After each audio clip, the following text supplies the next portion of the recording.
Maraming salamat, Vice President Inday Sara, for listening to the clamor of the people, for listening to our fears and worries. At makakaasa ka na hangga't tatayuan mo kami, tatayuan ka namin. Makakaasa po kayo na hangga't ipaglalaban niyo po ang sambayan ng Pilipino, ang sambayan ng Pilipino ay nasa sa iyo. At maraming salamat sa pagiging faithful diyan sa iyong paninindigan. If Inday Sara is going to lead, definitely we will follow. And as long as Inday Sara stands by understand our clamor and stands by it, as long as she does that, 'di ba? Di natin iiwanan si Inday Sara. Ayun. Kung gusto niya. So, again, thank you very much, Vice President Inday Sara Duterte, for doing this. And nasa likod niyo po kami. At ayun, we are all just one call away. Isang message mo lang, madam. Gina kami. Hello. Magandang tanghali sa inyong lahat. Ayan. Hindi ako makatiis. Gusto ko talagang mag-live. Kahit papalabas na sana ako ng bahay, hindi ako makatiis. My God! Naluloka ako. Well, masaya ako. For most part, masaya ako.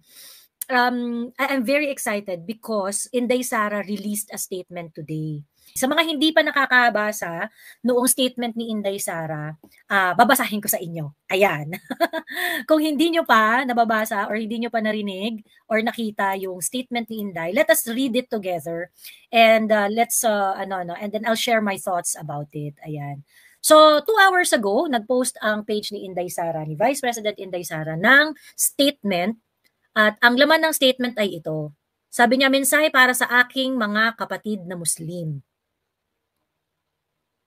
Okay. Ay, yung title niya, yung title nung ni Inday Sara is address para sa mga kababayan nating Muslim. She's talking to them. She's not talking to the entire nation. I do not know what are the undertones here. Okay? But, this is not addressed to the entire nation, but to the Muslim brothers and sisters that we have. Yun yung una kong napansin dito. Sabi ni Inday, sa aking mga kapatid na Muslim, nais ko ipaabot ang aking taus-pusong pasasalamat sa aking mga kababayan na kabilang sa 6 na Muslim tribes mula sa Davao City.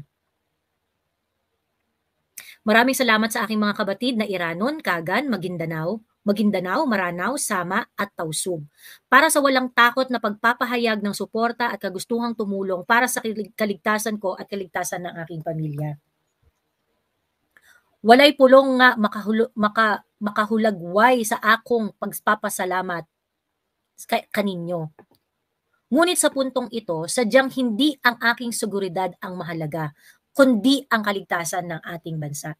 Remember, when we reacted about the, whether or not, alam ba natin yung iniisip ni Inday? Ganyan, interesado ba talaga siya to consolidate the voice of the people? Kasi, yung isa sa mga criticism kasi sa mga maisog rallies, yung isa sa mga criticism doon is that medyo sabog yung kumbaga, hindi consolidated yung concerns. 'Di ba? Hindi consolidated yung concerns. Of course, nagsimula 'yon sa sa People's Initiative. I think that is the loudest issue or concern na talaga namang in one way or another ay napanalunan rin ng maisog movement kasi na halt yung People's Initiative na yan eh. And then after that there are also other issues that were raised during the maisog rally. And those are beautiful. However, kumbaga parang yung hindi tayo makabuelo ng todo kasi ginuguro-guro yung maisog, inaano talaga, ganyan-ganyan.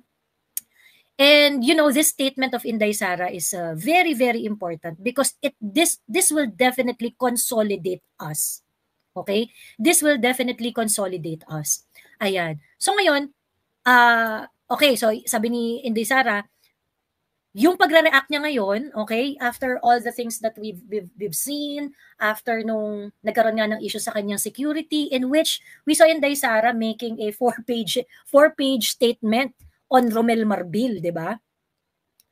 At yung reaction na yun, it sounds like a woman that is really no, yung sinagad hanggang dulo.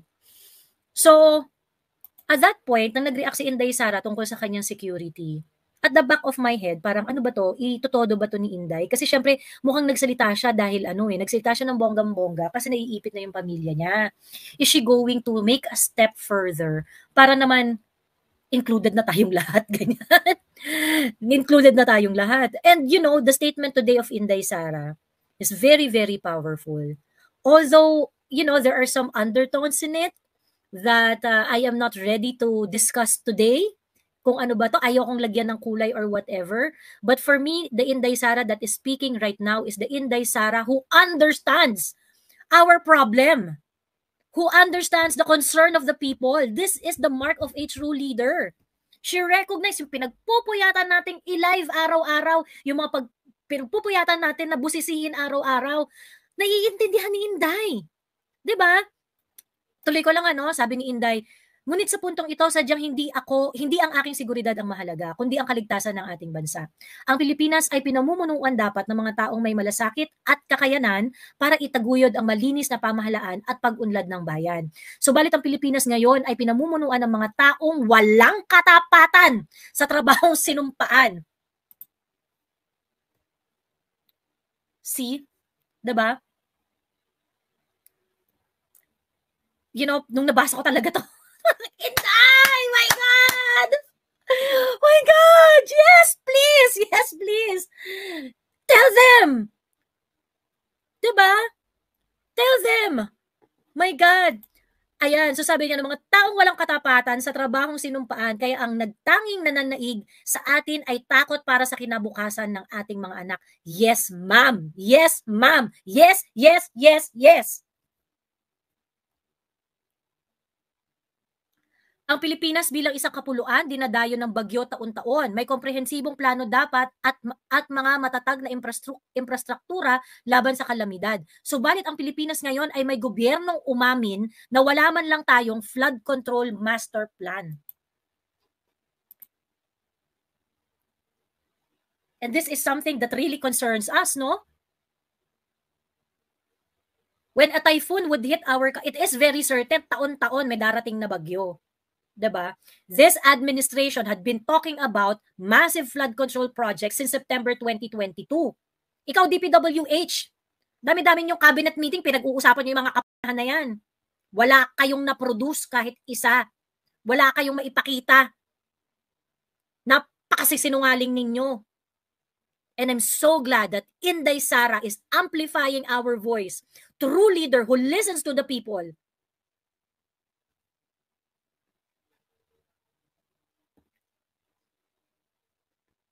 Diba? I think the day has come. Grabe. Sabi ni Kiko, ramdam ko yung gigil ni... Ay, ano yun? Sabi ni Marisol Suba pala, ramdam ko gigil na talaga si VP Sara, kaya sinabi niya dapat sabihin. Konting ulan nga lang, baha dito sa amin sa Parañaque, sabi ni Kiko Dumlao. Ayan. Okay? Ayan. So, talaga kinall out talaga ni Inday Sara tong flood control. Yes, of course. Bilyong-bilyong perang ginagamit nyo dyan. Ang niya, binabudget nyo dyan, and you weren't able to put a dent? Hanggang ngayon, wala tayong laban sa flood. Diba? Hanggang ngayon, wala tayong laban sa bagyo. Ano ba yan? Like I said, ang pagtingin dito sa flood problem natin is not about easy zero out yan eh. Of course, babagyo at babagyo, babaha at babaha. Diba? Wala namang dyan eh. Hindi naman natin sinasabing patigilin ni BBM ang bagyo or patigilin niya ang baha. Babaha at babaha ang Metro Manila. Babagyo at babagyuhin ang Pilipinas.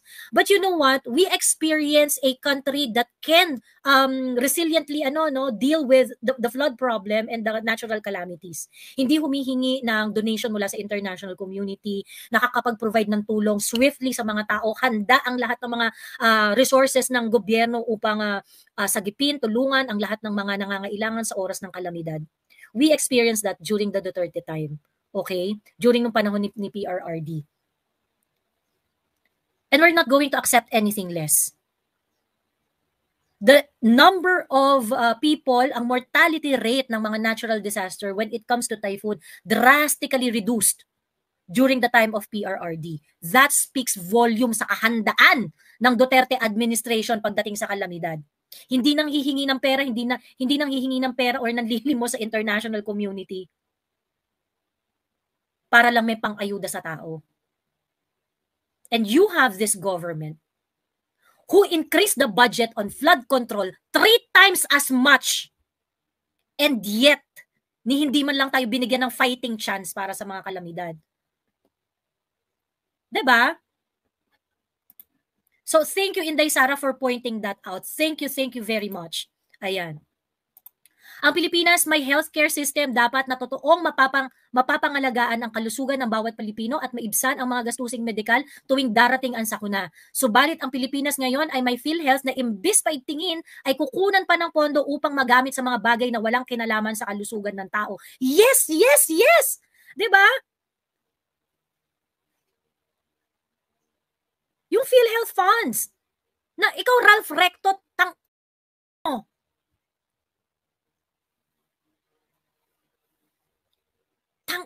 para kunin ang pera para sa mga pamilyang walang bayad ng medical services. Na dapat gagamitin nyo na to para i-improve ang mga medical services na na meron tayo. I-increase ang coverage and things like that. But what did you do, Ralph? You are disgusting. Pati ikaw, Ledesma, putin.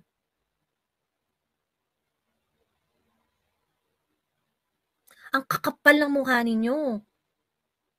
Para nakawin yung mga benepisyo, yung pera na dapat ay ilalaan sa pagpapaganda ng benepisyo ng mga PhilHealth members. Lalo na ikaw, Ledesma. Ikaw, Emmanuel Rufino Ledesma Jr., lalong-lalo ka ng puta. Ikaw ang presidente at CEO ng PhilHealth. Ibibigay mo lang ng ganun-ganun yung pera dahil ni-request ni Ralph Recto?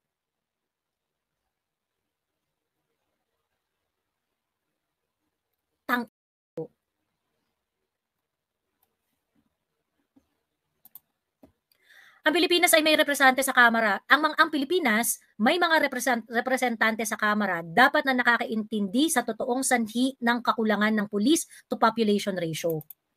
That the shortage is a figure that cannot be solved during our lifetime due to the annually ballooning population and lack of budgetary resources to hire more personnel. The country should have representatives who understand that in order to fully address the shortage, there is a need to leverage available technology and leapfrog into the future where policemen are armed with best security products that do not require their physical presence all the time. Subalit ang Pilipinas ngayon ay may representante na imbis na magpasa at ng makabagong batas ay nagpupumilit sumausaw sa issue ng iba. And that is that's you. Our Congressman Rida Robles dito sa San Jose del Monte, Bulacan. You are an idiot. You are an idiot.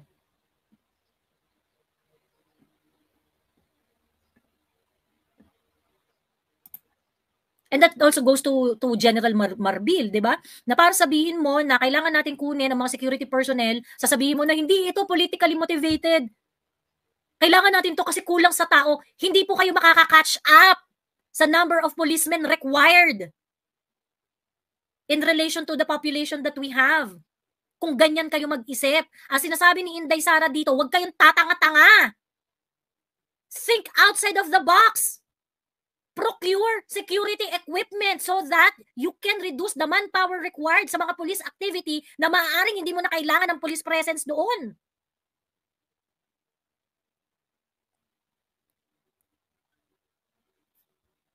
And thank you, Inday Sara, for emphasizing kung gaano ka-idiot itong ating PNP Chief of Police, ang ating mga mambabatas na sausaw sa issue ng iba.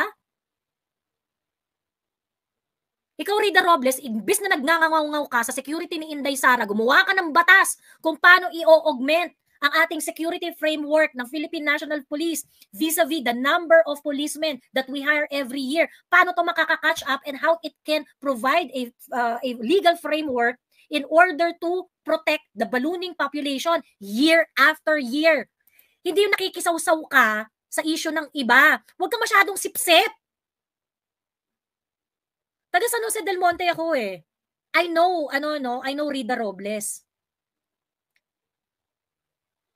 Ma'am, focus on the things that you can do for San Jose del Monte, Bulacan.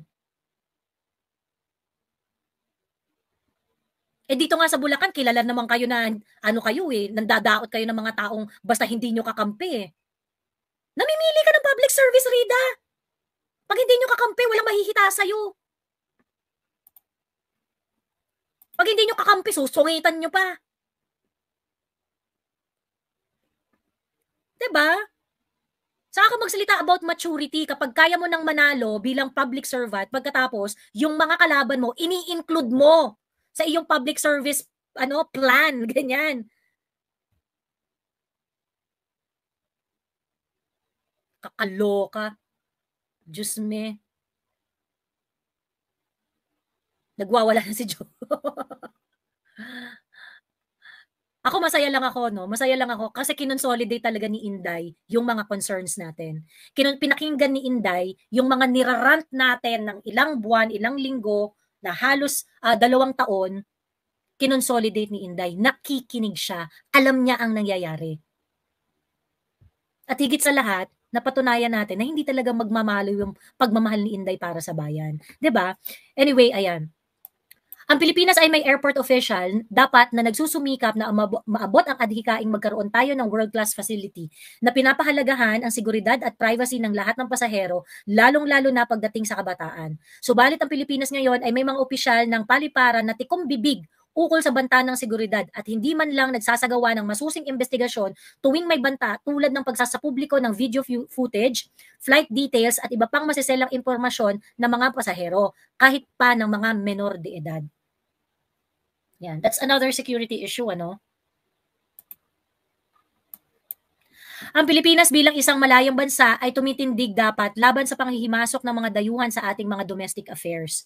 Subalit ang Pilipinas ngayon ay dali-daling yuyuko at susunod na lamang sa anumang kagustuhan at pangingialam ng mga banyaga tulad na lang ng ICC. Ayan. Katulad ni Boying Rimulya na nagpabarurot na. 'Di ba? Mga pakan mga Amerikano, Gibo Teodoro, Maynard Guevara, and DOJ Secretary Boying Rimulya. Diba? What is this? What is this? Ayun. Sabi ni Inday, mga kaisugan ko at sa sipag at galing ng Pilipino, nangunguna dapat ang Pilipinas sa ating mga karatig bansa. Subalit ang Pilipinas ngayon ay patuloy na nagugutom, naghihirap at lumulubog ng dahil sa mga mapanlin lang para maupo sa pwesto. Mapanlin lang is another word for budol.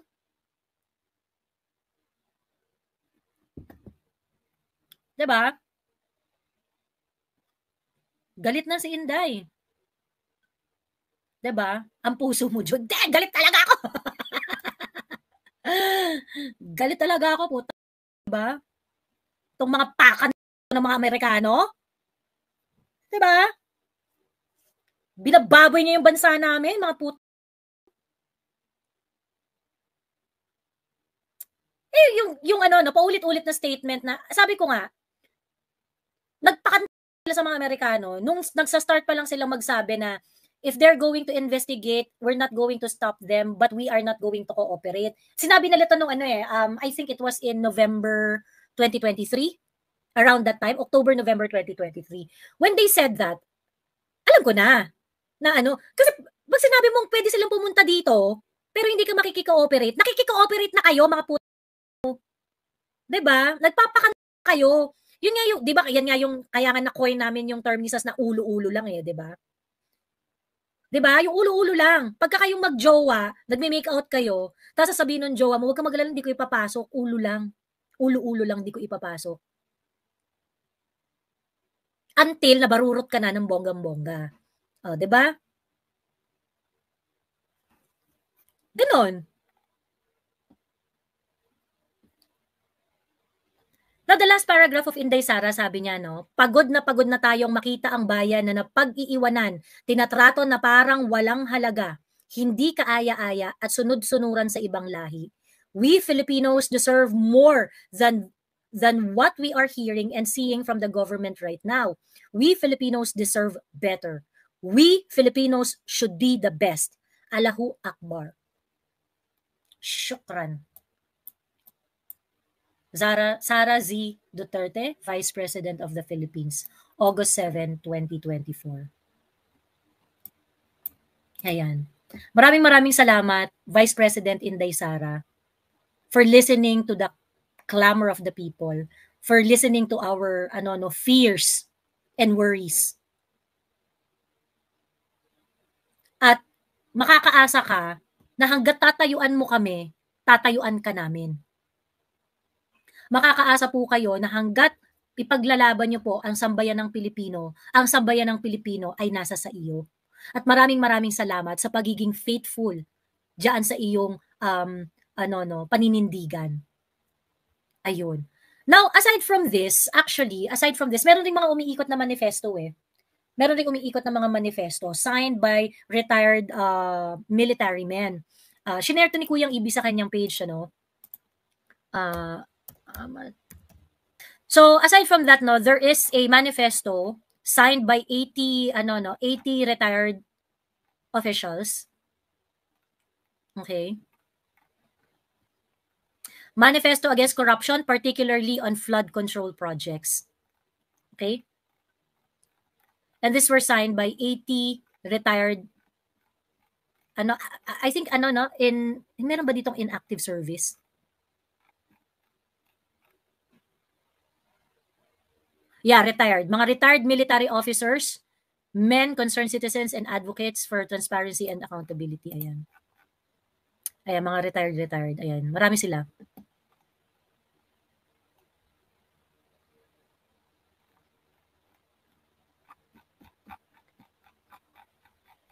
And this is going to definitely send shiver down to their spine. The retired military men are speaking out. Actually, grabe ang mga retired military men natin, no? And I can imagine yung mga nasa active service, I'm very sure may mga opinion din yan. Hindi lang makapagsalita because of the nature of their job. 'Di ba? But because Inday Sara started to be very clear kung saan nakalagay ang kanyang mga posisyon sa buhay. I'm pretty sure people are going to be in their proper places in few days, few months from now. Ang dami, no? I think we also need to do a rundown yung mga instances that this administration wherein this administration blatantly disrespect our laws, the due process, 'di ba? Kasi ang dami niyan eh. Kay SMNI, kay Pastor Kibuloy, Alice Go to certain extent, PRRD, Baste, yung mga officials na sinuspend nila ng ganun-ganun lang, di ba? Ayun. Sabi ni Baberlian Mihos, lumipad, lol, kasalanan niya lahat, ginulo niya kung si Bongbong lang sana, sabi ni Baberlian Mihos. Baberlian Mihos, buuin mo muna yung thoughts mo bago ka sumingit sa usapan para hindi ka mukhang tatanga-tanga. Buuin mo yung thoughts mo. Ginulo ko si Bongo, sabi niya si Bongo lang sana pala. Kala ko si Bongbong. Kung si Bongo lang sana. Si Bongo lang ang tumakbo, ganon. Okay. Teka, parang feeling ko naiintindihan ko na si Baberlian. Kasalanan niya lahat, ginuli niya kung si Bongo lang sana. Ayan. So parang sinasabi niya, kung si Bongo ang tumakbo at nanalo at hindi na nakipag-team up si Inday kay Bongbong, hindi daw dapat magulo, ganyan. Alam niyo sa totoo lang, yung mga ganitong klaseng it's not helping. It's going to come back to PRRD. Even PRRD gave BBM a chance. Okay? Even PRRD gave BBM a chance. Meron siyang opportunity to put that guy in jail. He didn't. So parang yung mga ganyang salitaan na, kasalanan niyo kasi ko dapat si... kung ganyan tayo, ganyan ang sisihan, mapupunta yan hanggang doon sa matanda. kung tatanggapin natin yung ganyang reasoning, what will stop people from saying na, hindi, dapat kasi pinakulong na yan ni PRRD para hindi na yan naging problema at all. 'Di ba? Dapat in-expose na yan dating-dati pa para hindi na yan naging problema at all. 'Di ba? So sa totoo lang, ako I think yung mga ganito kasi it further divides the support eh. Wala na nagkamali na tayong lahat. Even PRRD nagkamali rin siya. We are now on this we are at the phase that we are trying to correct our mistakes. And I think kung disente kang tao, dapat dun ka naka-focus kung paano tayo mag-i-improve, kung paano natin aayusin yung mga pagkakamali natin. Kasi parang ang nangyayari kasi pagka ganito kayo ng ganito, parang kayong toxic shota. Alam mo yun, parang kayong pagka ganyan kayo ng ganyan, I feel like we are in a toxic relationship. Alam mo yun? Yung parang wala ka naman talaga intention na isolve yung pinag-awayan natin. Bring up ka lang ng bring up ng mga away in the past na napag-usapan naman na. Alam mo yun? Yes, kay Harry Roque. Yeah, Niha, correct. Yung ginawa kay Harry Roque. So, yun. So, yun lang. Joey, pagpunta mo Kadayawan, punta tayo kay Mayor Baste at kay Tatay Digong, sabi ni Noel. Wala akong access doon. Ano ba kayo? Titingnan ko, sabihin ko kay Tio, pwede ba? Si Tio lang ang malakas. Diyos me, hindi ako malakas sa I'm not so sure, no? Tingnan natin, but, I'm not very confident that I can. And, I want to go to, to Davao for the Kadayawan Festival. Gusto ko talaga kumain ng fruits. Yun talaga yung gusto kong But of course, syempre, I will take the opportunity to go around the city, pumunta sa Samal Island. Gusto kong magmati. Yun na marami akong gustong gawin pagpunta ko doon. And, I hope I can also talk to, the locals, and mainly I really want to to understand what is going on in Davao. May mga pink nga na umakyat sa live ko sa TikTok. As in pink to binoto nito si Lenny. Pero binoto niya si Inday Sara as vice president. President niya si BBM simply because president niya si Lenny, hindi niya binoto si BBM simply because hindi niya talaga matake ang mga Marcos. Ayun. At yun nga sabi niya, talagang very sad siya na kung ano yung nangyayari sa Davao ngayon and all the harassment that Davao City is experiencing, ganyan. Ayun. And I really want to understand why the Davaoenos are politically sophisticated. Ayun. Pero sobrang tahimik ni BG. Ayun nga kaya nga parang yung mga nagsasabi na na parang dapat si BG na lang ganyan na parang ngayon nasa pwesto pa rin naman si BG pero ba't hindi siya masyadong maingay? 'Di ba? Ayun. Magbalot-balot na kayo mga Marcos for the part 2, Hawaii, Abaluslos, Gibo, Torre, Marbel, Romualdez, Araneta, and your Alipores. Get ready, your karma behind you. Your karma behind you already. Goodbye, sabi ni Ton. Ayan. Ayun. Sabi ni Joey, you're wrong. Di trabaho ni PRRD na hulihin si Bangag noon. Yeah, but PRRD was the president during that time. He can definitely make ways kung gusto niya natapusin yung mga noon. Kung ang intention niya ay yun kung hindi lang siya fair. Kung hindi lang siya fair, at that time, pwede niyang supilin yung political career noon because he already knows the dirt of Bongbong Marcos, 'di ba?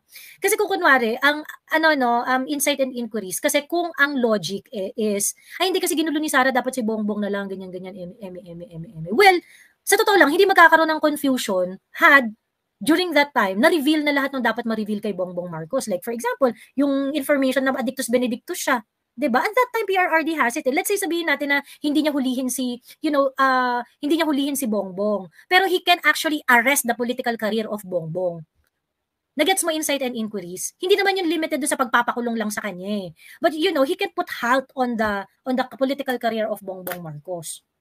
Pero hindi ginawa ni PRRD. Siguro kasi he thought that at that point hindi ganoon kataas yung risk. 'Di ba? It was the risk that PRRD can take during that time. 'Di ba? So kaya nga sabi ko, dapat wag tayong pumunta doon. Wag tayong pumunta doon kasi unfair 'yun eh. Unfair na i-demand natin kay PRRD na meron siyang gawin that time. 'Di ba? In as much as nung pagdating nung eleksyon na nag-decide tong mga to, nag-ano-ano sila, nag-usap-usap sila or what not, ganyan-ganyan.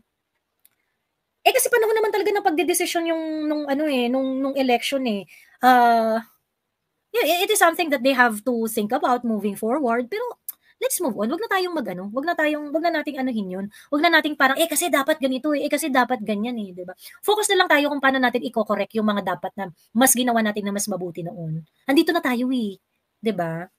Ayun. Ma'am, libre kita kay Diwata. Ano ba? Ayun. This failed leadership of BBM cannot continue as it lost trust from the Filipino people. He's not on his sane mind, but operating on cocaine. Dati nagbabala si PRRD pero matigas ulo ni Inday but need to be moving on. Di tayo matatapos pag ganyan. Sabi rin ni Margaret Magsaysay. Yeah, I understand though there are things that we could have done better. Kaya nga tayo nagsisisi di ba? There are really, nagkamali na tayo, nabudol nga tayo, nagkamali tayo, ganyan. There are so many things that we could have done better. And we were wrong, we were mistaken. And so we focus on what we can do, how we can make this better. Doon na lang tayo. Doon na lang tayo. Ayun. Sabi ni Pukimong, crying over spelt milk is pointless. Learn from our mistake and improve kung paano tayo makahelp sa pangyayaring ito. Ayan. Dapat magsalita mga PMA na kagagraduates pa lang tulad sa Thailand, mga fresh grad ng PMA nila ang nag-vocal hanggang nag-step forward mga active officers. Ayan. Sabi ni Ton Cruz, VP Sara, please lead our country. You may feel in doubt of your role, but we know that you are the only one right now who could lead us to freedom. Freedom from corruption, freedom from oppression. Yeah. If Inday Sara is going to lead, definitely we will follow. And as long as Inday Sara stands by, understand our clamor and stands by it, as long as she does that, diba? Di natin iiwanan si Inday Sara. Ayun. Kung gusto niya. So, again, thank you very much, Vice President Inday Sara Duterte, for doing this. And nasa likod niyo po kami. At ayun, we are all just one call away. Isang message mo lang, madam. Gina kami. Ayan.